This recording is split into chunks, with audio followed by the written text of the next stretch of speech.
This is the Dallas Morning News. Hello, everybody. Welcome into SportsDay Insider presented by the Dallas Morning News. I am Kevin Sherrington, joined by my pals Evan Grant and David Moore. Fellas, I'm here in lovely Fort Worth at the Bowie Hotel. Oh, nice. Yeah. The lovely wife and I went to the rodeo last night. So it was fun. We had a big time. How long did you stay on? We're here one night. We had been in West Texas at some friends in Graham. Oh, I thought you were actually bull riding. I was asking how long you stayed on the... I rode a mechanical bull at Gillies one time. How'd that go? Didn't go well. Form, not picture perfect form? I was on for a while. The problem was I was on the side of the bull for a while. It's not a good look. Not a good look. You didn't coordinate it with waving your hat in the air, your cowboy hat in the air as you were one arm up? Well, that was part of the problem, maybe. I don't know. It's off balance because of that. But it's big fun. Big fun here in Fort Worth. Had a great time. Hope everybody else this weekend was good. David, you got yourself a new football coach. Yeah, I had a great weekend. Thanks, Kevin. Thanks for mentioning that. Yeah, you can always tell. 8:43 on Friday night. I'm 15 minutes into season 2, episode 2 of Severance, and you can always tell what somebody thinks about what they've just done by when they release it. They release it at 8:43 on a Friday night. That tells you we know this was not a good decision. So that's it. If Jerry had really believed in it, he would have released it Sunday morning to try to preempt the conference championship games. Well, I believe the Cowboys will argue that is when the deal actually finalized. So what did you want them to do? When do you want them to release it? You want them to hold it? Yeah. Like they care about whether that gets out or not. Come on. That was a little bit of everything there. So let's look at that and talk about what happened there. So Brian Schottenheimer gets the job. We're not surprised by that, but there's a little bit of surprise in it, right, David? It's there was a thought out there that maybe he'd wait for Kellen Mond to see what happened. Not Kellen Moore. I just saw a story about Kellen Mond over the weekend. Made me think about old Aggie quarterbacks. About Kellen Moore, but the Eagles are still playing. They're in the Super Bowl, which that has to grate against the Cowboys ownership a little bit there, and we'll talk about that a little bit too. But going into this thing, what would you, before the search even started, what would you have given Brian Schottenheimer's chances? 0.5%. Well, I'm serious. I mean, no, his name wasn't mentioned. I didn't hear his name around the Star at all as a potential candidate.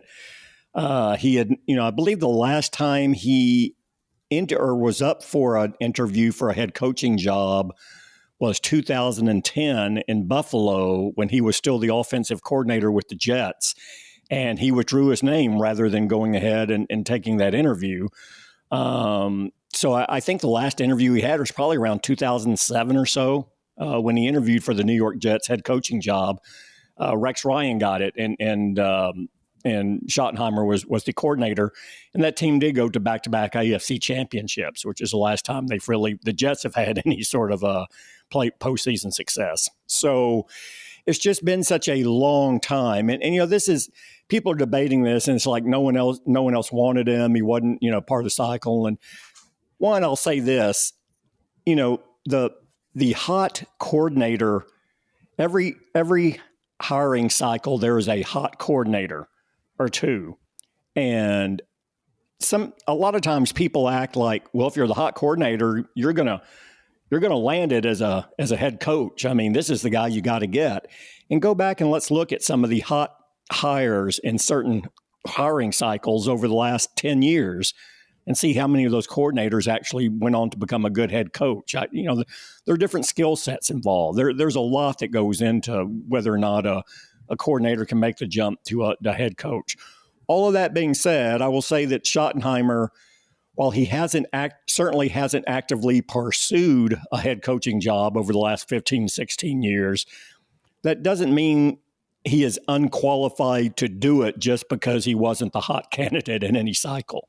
The thing is, you don't know. You're projecting. Any coach that's making the jump from coordinator to head coach, you're projecting that they have the skill set to succeed and manage a much different animal from the top, managing everything versus just one side of the ball. So we'll see. If you want to, you mentioned Kellen Moore. I think if you want to reduce it just down between those two, because the other two candidates that Dallas officially interviewed were both on the defensive side of the ball.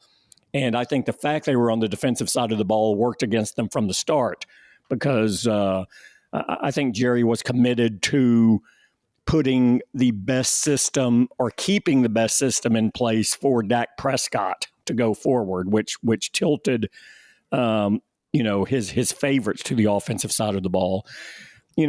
I would say Kellen Moore's certainly younger, more creative offensively, has more of a buzz around the league about what he can do. Certainly it's just coming off an NFC Championship game where he presided over an offense that had more rushing touchdowns in the NFC Championship game than the Cowboys had all season. And he's worked in this building before and has a good relationship with Dak. All that was working for him. But Schottenheimer's here now. This offense has been changed and tweaked quite a bit over the last 2 years while Schottenheimer has been here with Mike McCarthy. And Brian Schottenheimer, I think, as people saw in that press conference, does have more of a presence, does command a room a little bit more and have more of an overt personality than what Kellen Moore does. And I think Jerry Jones always gravitates towards someone with a little more personality or presence in these positions. All right. Let me just say, first of all, I don't have a problem so much with Brian Schottenheimer being the coach of the Cowboys because, number one, this is the guy Dak apparently wanted to be the head coach, and he didn't want to have his offense, turned over once again. This is the same thing that Troy Aikman talked about when Chan Gailey got the job. That was his big problem with him, was that they threw out the old offense, and it did not fit his skill set, did not fit the skill set of the other players, and that's one of the reasons they went into decline. Although they did make the playoffs under Chan Gailey, and although a lot of their players were in decline too. They were on the end of their careers, not the prime of their careers like they were during the Super Bowl run. But yes, that's accurate. Sure. So to me, the biggest problem I have with it is that you just didn't give yourself a chance. You talked to 4 people formally. You had conversations with Deion Sanders and with Pete Carroll. But you didn't really take this seriously. And I'm not saying you had to go out and interview 17 people like the Bears did. But one of the things that you do by talking to other people is you get an idea of what other organizations are doing. You educate yourself. You find out things. When do you get that kind of opportunity to do that? Why wouldn't you do this just for your own edification? Let's talk to some people and see what's out there. Get some ideas. Let's talk to somebody, and maybe down the line we get an idea. I'd like to hire that guy, maybe as a coordinator. They're just it just smacked of we're so arrogant or we're so incompetent that we don't have to pay attention to what the protocol is or what everybody else is doing. Both. I mean, that's the thing for me from looking from the outside, right? I don't have an issue like you, Kevin. I don't have an issue with Brian Schottenheimer ending up with the head coaching job of the Dallas Cowboys. But from my perspective, there was no plan going into any of this. And the hiring process was not complete in any way, shape, or form. To your point, right? You didn't probe the intellectual properties of other clubs and see what other winning clubs are doing to the full extent of your knowledge. You interviewed 3 people outside of the building and had 2 casual conversations. And so, it speaks to both incompetence, I think, at the general manager's level and arrogance to the point that we have dealt with for 30 years now, right? That Jerry thinks that he can put anybody in charge of the Dallas Cowboys and they can win. And again, it comes back to like we talked about before, the split with Jimmy Johnson. What was the infamous comment uttered in the bar in Orlando during the league meetings? There are 500 guys who could coach this team. What did Jerry Jones say after the final regular season loss to Washington when asked if he had a list of candidates in case he decided to move on from Mike McCarthy? He said, look, I'm telling you what, I could go to the Senior Bowl, which starts today in Mobile, which he goes to every January. I can go to the Senior Bowl, and there'll be 500 coaches there lined up trying to get a job. In Jerry's mind, There are 500 coaches who can do this. And that establishes a value, a below market value cost on what he will pay a head coach. You don't hear him say there are 500 pass rushers out here who can do like Micah Parsons could do. That's why he's going to get big money. You don't hear him say there are 500 receivers out here who can do what CeeDee Lamb does. That's why CeeDee Lamb gets paid. Jerry's willing to pay those, but the other side of it, and look, let's just look at the economics on this, because we talked about this before. The hire, really one of the few hires that would have excited this fan base based on when the Cowboys started their search. Let's say that takes Belichick out of it and Vrabel out of it because he already had a job. The one guy that would have excited this fan base and has a track record that intrigues you is Deion Sanders. They would have had to pay $8 million to Colorado just to have the right to pay Deion what, in my belief, would be, he's not going to be top of the NFL market, but you're still looking around $12 million a year for him. So that's $20 million this year just to have the right to have Deion coach your team. Well, I don't know all the numbers, but I'm telling you right now, with what Schottenheimer's going to make this year, his defensive coordinator, offensive coordinator, and special teams coordinator, all of that's going to fit in. He's going to get 4 coaches there who come in less than what Deion would have cost just for one position. Yeah, and I don't think you can rule that out. I think that's certainly a deal. That was a factor. That was a big factor, I think. I really do. Yeah, I think so too. And I think, and that's not something else that fans don't want to hear. No, you've got the biggest money making machine in the NFL, and you're talking to, and you don't have a salary cap on coaches, right? No, you can pay whatever you want for any of that kind of stuff. And if he was really serious about it, if he really was up with the times and what everybody's trying to do, then you would be spending all the money you possibly could to get yourself back to this, to what they used to be. Especially when Jerry has declared publicly, I would write any check imaginable to get this team another Super Bowl title. Well, now you always have the cap constrains me from doing that because I would do that otherwise. But here's an area where you could do that and you don't. To that point, right? Infrastructure, intellectual infrastructure. You can invest. There's no cap on what you can spend on intellectual property. And Correct. If you're looking for competitive advantages, it's going to be in coaching, general manager, what do we want to call it? Scouting, player development. And the Cowboys don't invest in that. And I think it just goes back to what we're saying without saying it. But this league has passed Jerry Jones by as a football mind. I think this league has passed Jerry Jones by. To say it's passed Jerry Jones by. Yeah, I think it has too. And that's the issue here for me is that let's look at what the Eagles have done now. So the Eagles are back for the third time in the Super Bowl for the third time in 8 years. Is that right? Something like that. At least 2 and 4, right? Yeah, you have the rematch at Kansas. You have this rematch game here. Yeah, yeah, and I don't like their chances against the Chiefs with vastly different teams and different head coaching staffs. They certainly are. But I will say this, Howie Roseman, who's been, I've been on record, been my favorite GM in the league now for years. One of the reasons is that he's just exciting with a guy like he's not patient. He's like Dave Dombrowski. He wants to make something happen now. What can we do? He's willing to take chances. Sometimes it hasn't worked out for him, and there have been times in Philadelphia where he's not been a popular figure. But they don't get to these Super Bowls without a GM doing what he's done. They've done it now with how many different coaches? These 3 Super Bowls. Is that with 3 different coaches or 2 different coaches? 2 different coaches, yeah. Yeah. So it's, but I mean, it's, look, they moved on remarkably quickly from Doug Peterson. There aren't too many other franchises that would move on that quickly from a coach who got them a Super Bowl title and then move on. They moved on. Carson Wentz, with all they invested in Carson Wentz, didn't work. They cut the cord and moved on quicker than a lot of teams would. Most teams will just hang on, And look, Dak Prescott's so much better than Carson Wentz. It's not even a discussion. But, I mean, Dak hasn't gotten past the second round. He's the highest paid player in pro football starting March 12th or whatever. They have a first-round pick that they gave up picks for, and then they would just move on. Look what Denver did. They gave up first-round picks for a quarterback.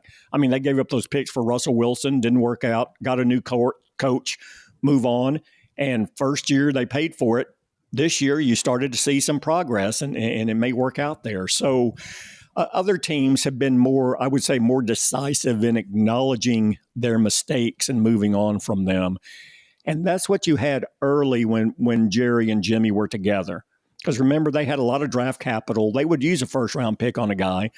But a year later, if after seeing him every day, and Jimmy went, yeah, we screwed up on this. We got to move on from this guy. Let's go on, get somebody else in there.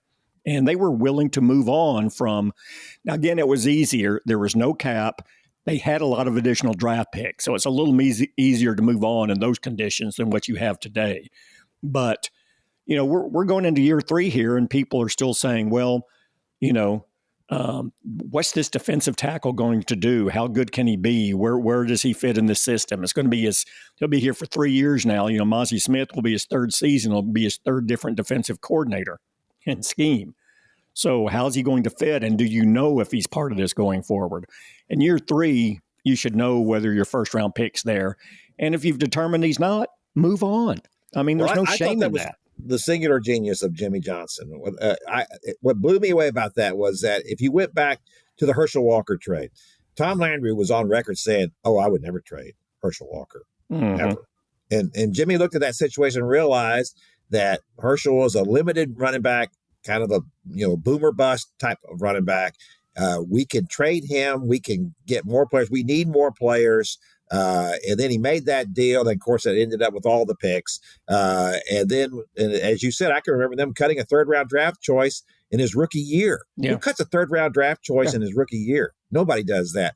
But to me, not only was that Jimmy just admitting we made a mistake here, and I'm confident enough and cocky enough that I don't care what anybody says about it. The guy can't play. The guy can't play. We're going to move on. It also sets a baseline, right, of like, this is what you have to do to stay here. I don't care if you're a 2nd-round pick or a 3rd-round pick as a rookie. I'll move on. We'll eat the contract because my owner will do it. And I'll tell them to do it and keep going. And that is harder to do today, but you still see Philadelphia doing a lot of that and some other teams as well.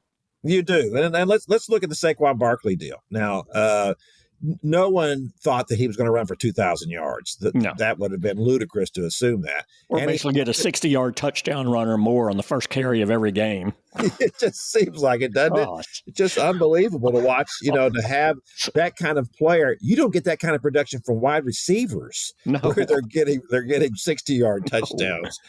For a running back to get it is just unbelievable. Now look, he's been hurt a lot in his career, but I will say the Giants are incompetent, and they have never built an offensive line. That has never been a priority with them, and that's why I feel like that Daniel Jones struggled. And in his time, Eli Manning struggled at times because they had such a terrible offensive line, and they just never understood what you have to do to put a roster together and to make it successful. And the Eagles did, and that's part of what you were saying about Kellen Moore. When he was here, he was with the Cowboys. It seemed like they didn't care about the running game, and now he goes there, and then he's part of a team.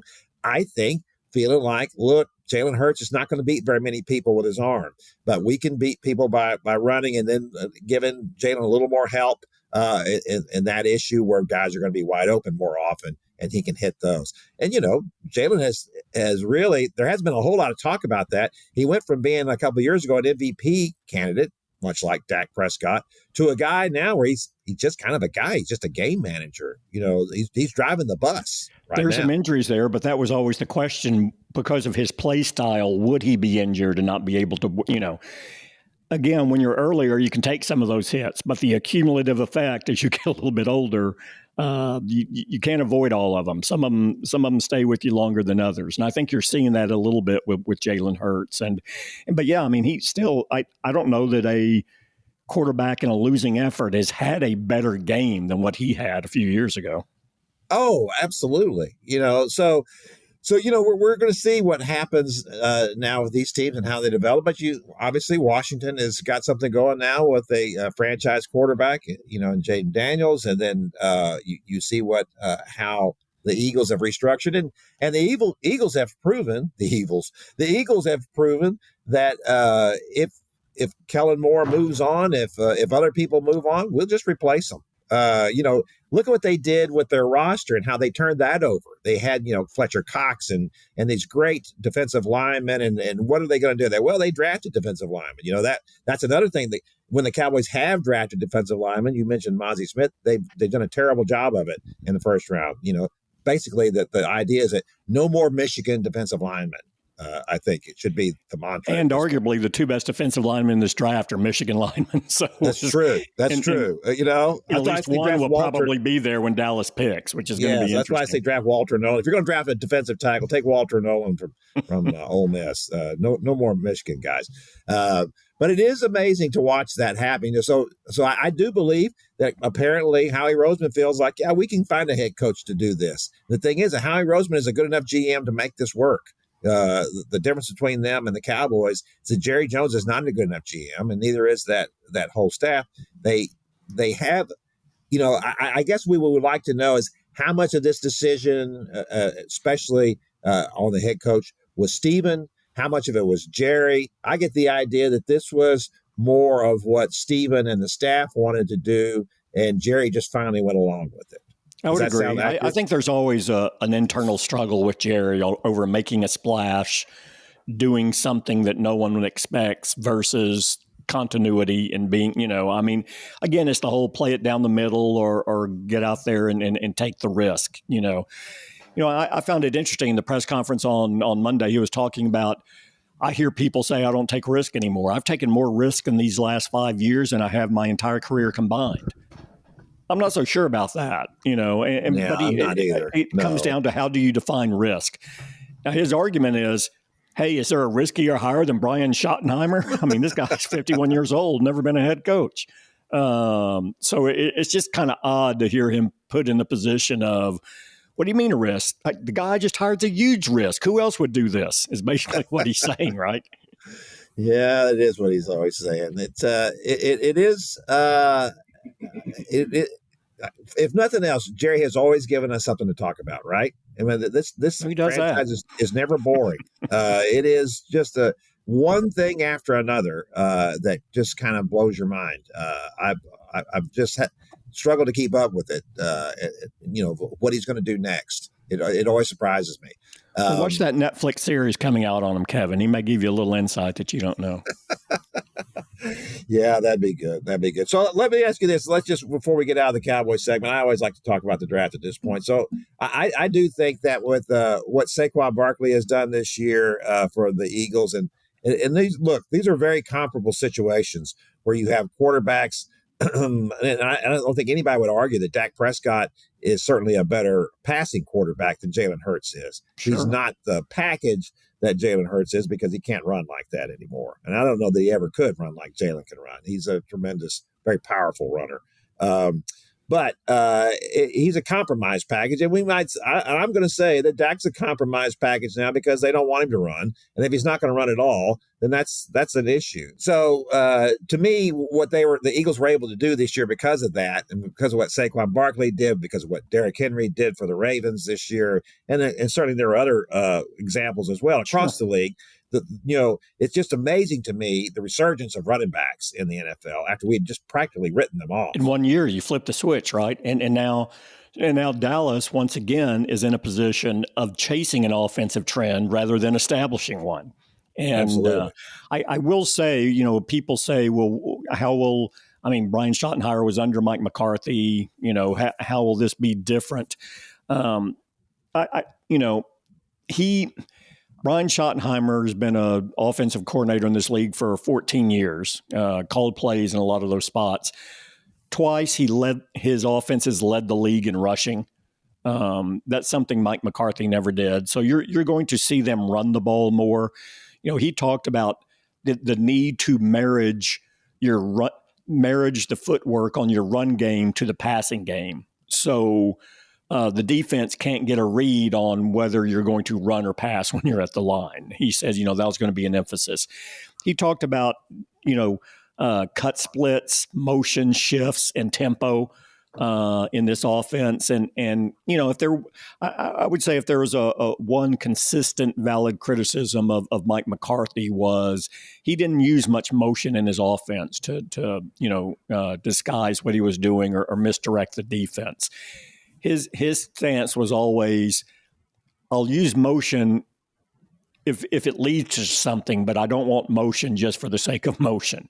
I think more coordinators in the league today are fine with motion for the sake of motion. I mean, it always had. Look, I understand it always has to serve a purpose or superfluous. I get it, but if you always have motion on a play, I mean that creates some issues for a defense as well. So I think you'll see more motion in Schottenheimer's offense. And you got back, very quickly, on your point on Jalen Hurts and the running. Here's the other thing.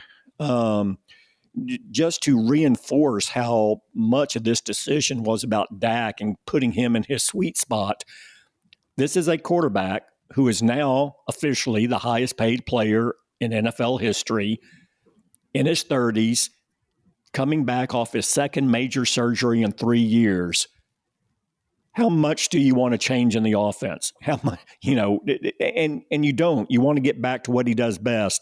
And one thing, and we talked about this last season, I thought ad nauseum, Dak is at his best, when he has play action. And early last year, because they couldn't run, play action was taken out of his toolbox. And I firmly believe that play action will be a significant, if not the most significant part of the game plan with Dak Prescott going forward with Brian Schottenheimer. Yeah, and I think that's a great point, and that's what leads me, to this draft here. When they're drafting at 12, they're going to have some good players available to them, and they're going to have a chance probably to take one of the first or second best offensive tackle, which to me would be a wise thing to do at left tackle.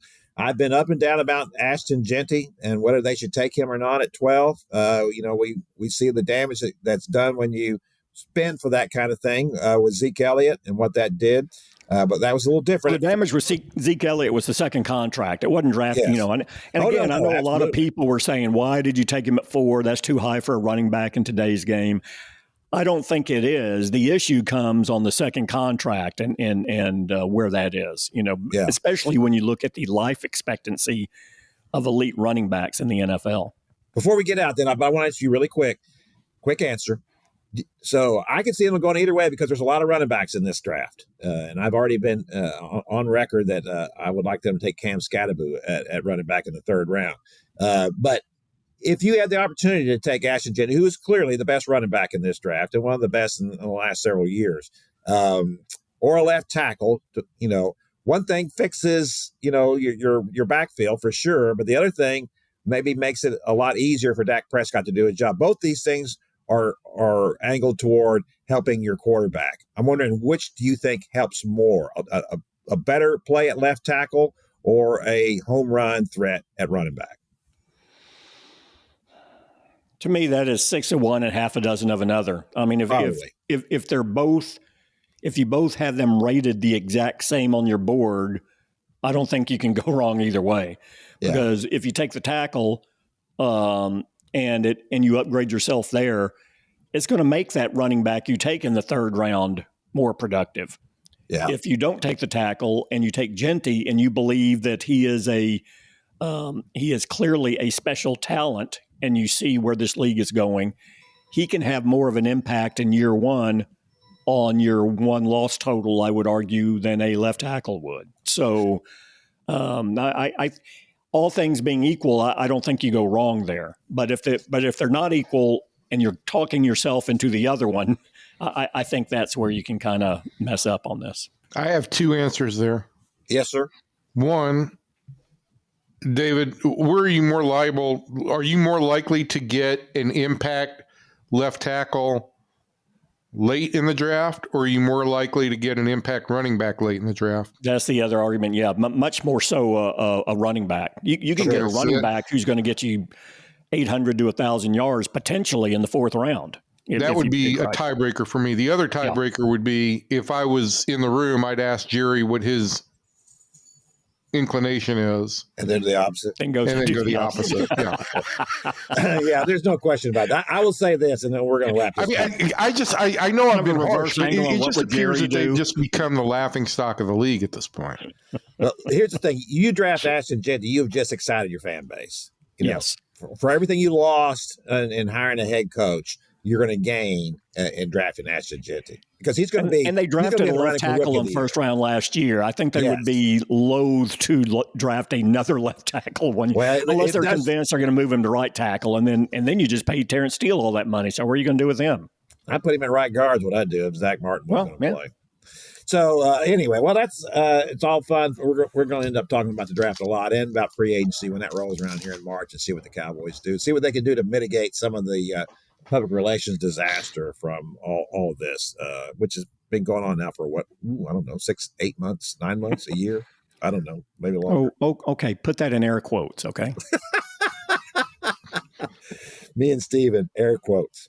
All right. So that does it for the Cowboys segment of our podcast. We're going to. I used to say that about my dating life. I used to put drought in air quotes too. Yeah, that was a drought. Gina solved that for you, man. Yes, she did. Yeah, that's a drought buster. So let's talk a little bit about the Rangers. Now have they're going to announce a new TV deal in which they have made themselves, once again, Ray Davis will be a billionaire once over when all this is done. Right, Evan? Yeah, I don't think anybody really cares about the fact that Ray Davis is going to come out financially more secure in all of this. But I think that for the fans, the win-win element of this is that the Rangers are going to be more accessible. And that was something this club had to accomplish in this TV deal. And I think they could have made themselves more accessible if they had gone the MLB production route. Had they gone that way, though, there would have been a significant reduction in the amount of money that they would have seen, and that would have impacted the payroll more substantially. So I think the Rangers, and, you hate to give owners credit, but I really feel like the Rangers have taken an approach here and said there's a very narrow channel that we're in right now to try and both widen the audience and try and navigate how TV revenues are changing. And I think that at least in the short term, the Rangers have done a pretty good job here. I think when it's all said and done, they're going to see at least as much money as they did last year from Bally, which was about $92 to $95 million, which was about $15 million less than they had contracted for. And I think there's some optimism that they could do better than that, which is going to lead me, I know, to your next question, Kevin. So what are they going to do with all that money? Yeah, I don't think they're going to do a whole lot with it this year. I do think that the feeling this year is they've been over the threshold twice. They don't want to pay 50% in taxes this year. They'd rather reset and get to a point where they can go substantially over next year when the payroll cap or the threshold for the CBT is 244. And anything in the first 20 million above that would only be taxed at 20%. So I think they feel like they've got a good team, but next year they can go out and if they need to hit some home runs, they can do that again now that they've got some cost certainty on the TV deal. And let me just give you one example, Kevin. And some of this is from stuff that I've read. Here's the difference. The San Diego Padres were making nowhere near what the Rangers were making or had contracted in TV revenue. But the Padres went the MLB route because they lost Bally, which is now FanDuel, which is all a subsidiary of Diamond. Padres were contracted to get $47 million. They got $17 million last year. That's hard to replace. And now you look at the financial issues that the Seidler family is dealing with out there, and this is a real sea change for professional baseball. The upheaval in the TV deals is, I think that in the short term, it's important to try and recoup as much of that money and be a little bit sensible in how you spend going forward. The Rangers are going to probably have a little bit lower payroll than they did last year when they had a franchise record $263 million CBT, but they're still going to be in the top 10, and I think they're going to be positioned next year better off to go and take advantage of some other free agency deals. Now, let me ask you this, because this has been interesting to me too. The Rangers or have a 5-state region in their broadcast network. Is that correct? Yeah, they've got all of Texas, all of Louisiana, all of Oklahoma, all of Arkansas, and I believe it's like the eastern portion of New Mexico. But their households, according to Neil Liebman last year at a Sports Business Journal conference, their households that they've got in their 5-state area is 16.5 million. And last year, because of the lack of a separate streaming element and because of the limitations of Valley, their penetration was only about 2 million households. Yeah, so that will obviously make a huge difference in what they can generate in advertising revenue, in everything, right? All of which will come in house now too. So the execution is going to be on the Rangers, or the onus to execute is going to be on them. But I think there is opportunity for them to do really well financially. So now Neil Liebman is in charge of all of that. Neil Liebman is going to be in charge of this new entertainment division, which oversees Rev, the Rangers entertainment division, which does all the concerts and all the events out there. And that has been a hugely successful moneymaker because what they built out there was, a multi-purpose event center, right? And they're running almost as many events, if not more, outside of the baseball season than Jerry is in AT&T Stadium. And the other element is going to be this Rangers media element that will oversee television, radio, the emerging streaming market, and all of that will be done in-house. So Neil will be over those two elements, and Jim Cochran, who was the executive vice president, kind of the chief moneymaker last year. He was chief revenue officer. He'll be in more of a high profile role as the executive vice president for business. And I believe he's going to be chief operating officer. So just look at the franchise, the local franchises. Obviously the Cowboys are the biggest moneymaker and always will be. There's nothing that will change that. It seems to me that we've seen a slide here on the Mavericks front from what we thought all along was this really advanced type organization, which was really kind of under Mark Cuban was kind of a mom and pop deal because it was a pop deal. He was just running it all himself. There was no mom involved. And to where there's an organization now where there are positions that have been all delineated, and this is what people do, and now the Rangers have really moved into that realm as well. They seem to have more people in charge of more divisions that are, as you said, to make more money. Yeah, I mean, I think that the revenue streams are still potentially there. They're just changing, and how you approach them changes. And I think what the Rangers did, with Rev was really, again, nobody wants to know how much money Ray Davis and Neil Liebman are lining their pockets with. But I think in terms of creating revenue streams that they didn't have to share with other franchises, it was a stroke of genius. And I think they feel like this has the opportunity to navigate this period of time where we've still got a significant number of people on cable, but more and more people are migrating to streaming, and to kind of navigate that period until at the other end, we get majority of people who are paying directly for a streaming service. So let's go back to the thing that you wrote last week about the $100 you'd have to pay per season for the streaming. But now that it's going to be available on DirecTV and what else did you have that was going to be available on? I think they were looking at DirecTV, Spectrum, AT&T Uverse, and they were also working on some other deals for other cable companies. The bottom line here is I think that with the streaming element and the cable deals that they'll have, plus this 15-game over-the-air package that will be accessible to everybody, and I expect that will be accessible in just about every market in the 5-state area through some local channels. With all of that, they expect that they'll be able to have penetration to close to 100% of the households. Now, whether people want to take advantage of that or not remains to be seen. But here's the way the 3 tiers work, right? You don't have any cable whatsoever. You want to watch an occasional Ranger game, you'll be able to watch what amounts to a Friday night game on your local channel. You have cable. As long as you've got the bundle that includes whatever the regional sports network, which will include Ranger Sports Network, you have that. You'll have access to Ranger games through that, just as you did when you had Bally on whatever cable system you have. You don't have any of that. Your cable system doesn't carry that by some chance, and you're in the market or you're a complete cord cutter. You can sign up for Victory Plus at $100 for the season.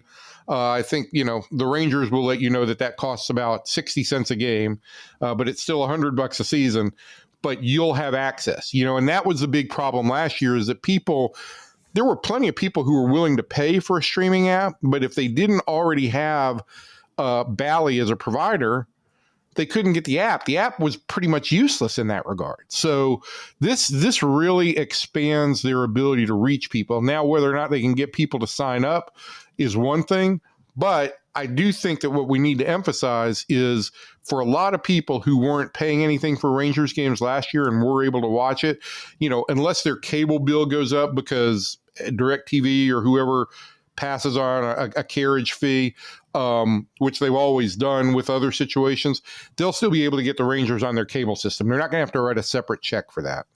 But see, that's all fascinating to me because I'd like to know what's the penetration for the Astros. If the Rangers are looking at a market of potentially 16 million, what is the Astros? I would think it would not be as good just simply because of the location, right?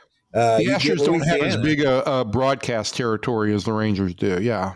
Yeah. So to me, this is, besides the advertising revenue, it's the potential of building a fan base. You're talking about, people growing up and buying the apparel, going to games now, being interested. We saw what happened with WGN and what happened in Atlanta, what happened in Chicago, and these franchises before with the superstations. And that's why Eddie Gaylord didn't get to own the Rangers was because of that, because of the fears. There is opportunity, Kevin. There's opportunity here. I still think it comes down to execution. And I will also say that anything regarding broadcasting is over my skis. Really, anything involving anything is over my skis. But the broadcasting environment right now is more volatile than it's been in a while. And, teams were real happy to get these rights fees and have guaranteed money and not have to put anything into production. Now it's going to take some more effort. So I think there's still some unpredictability there, but I do think there is an opportunity for the Rangers to be in that realm of the top 5 or 6 type moneymakers in Major League Baseball.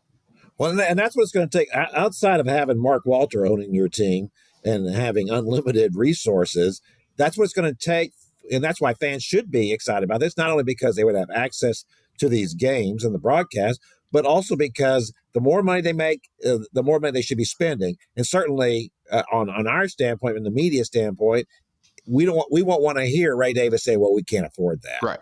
Because we know how much money you're making, Ray, off all of this. And so we're going to pound on you about that. And the fans are going to pound on you about it. There won't be any excuses. And that's the difference, too. And obviously, Ray Davis was already the best owner the Rangers have ever had.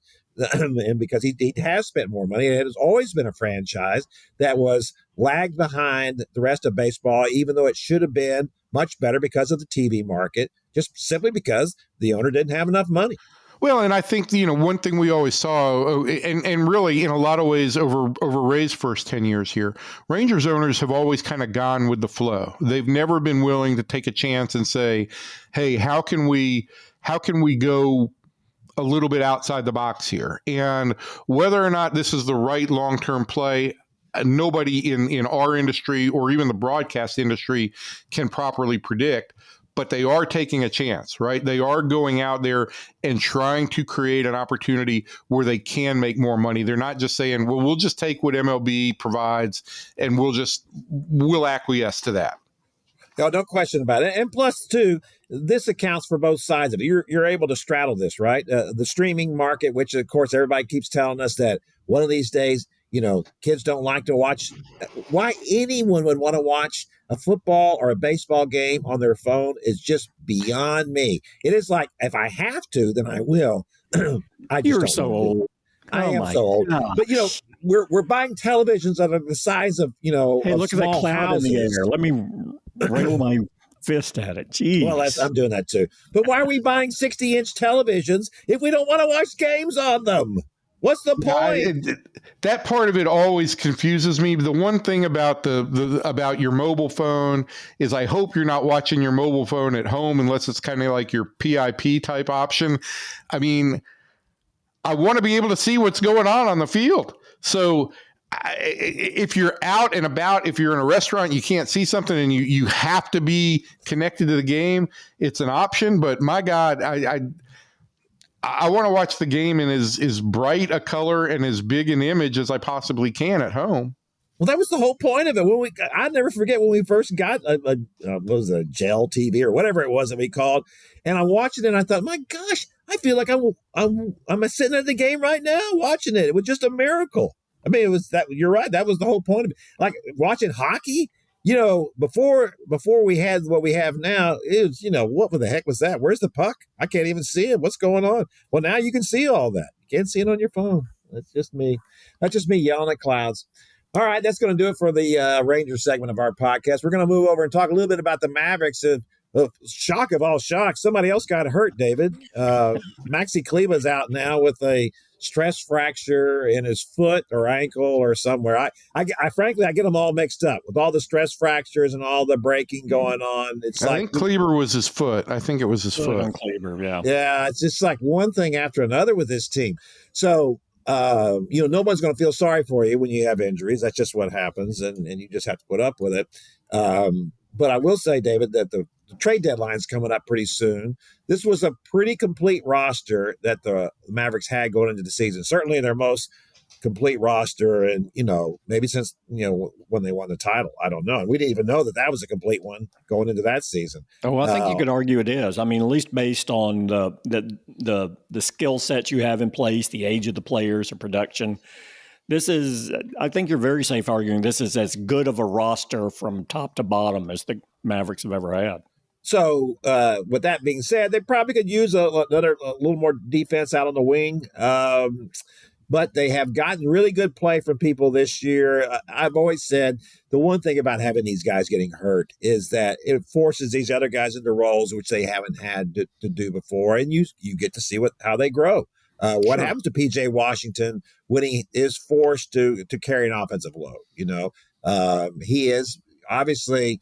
I think maybe of all the acquisitions that Nico Harrison has made, certainly Klay Thompson was great, and Daniel Gafford was great, and drafting Derek Lively and trading for that pick, trading down, getting the 12th pick and taking him. Those are all significant roles. Derek Lively's the third most important player on this team, no question about that. But to see something in P.J. Washington, and who'd been a nice player, but nothing special. You can argue P.J. Washington pulls it all together. He makes those other moves even better and kind of gives you that new.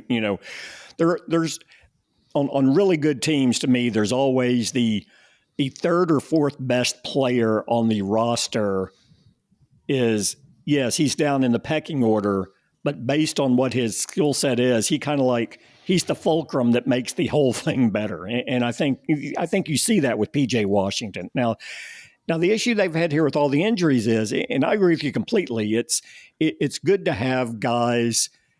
You have to lean on your bench more during the course of the regular season because they should be better prepared, or at least you have a better read on what they can do in the postseason for you to play some meaningful minutes.